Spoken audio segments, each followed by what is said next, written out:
Only on ABC 15, a Phoenix police officer stepping down after being questioned about his timesheet. Did he lie about hours worked? ABC 15's Navita Forgani taking us inside this investigation. Sources tell me an estimated 200 hours are in question, but I spoke to this now retired Phoenix police sergeant who tells me he would never steal time from the city. 25 years is a long time in one career. Sergeant John Delameter says he ended his career assigned to Central Phoenix. I was a tactical response supervisor, so I worked a lot of the tactical events and the protests and things like that.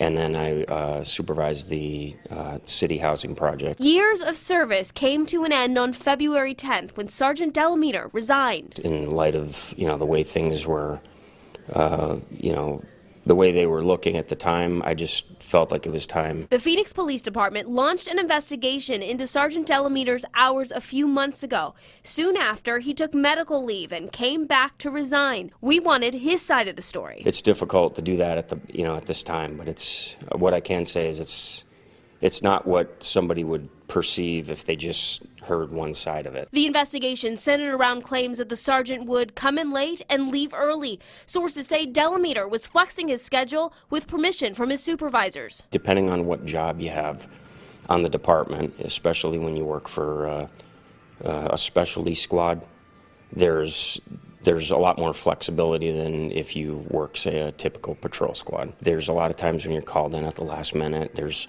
times when you work at hours that you wouldn't normally work. So it's not a typical 9 to 5 position all the time. Which he says could be the reason for the misunderstanding. Would you lie about your timesheet and the hours? Of course not.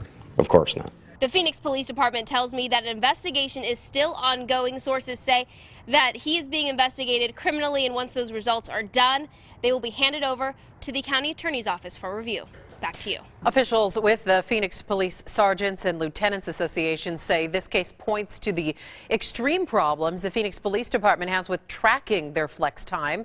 They say they've also spent several years trying to work with Phoenix Police to come up with a system that prevents such issues.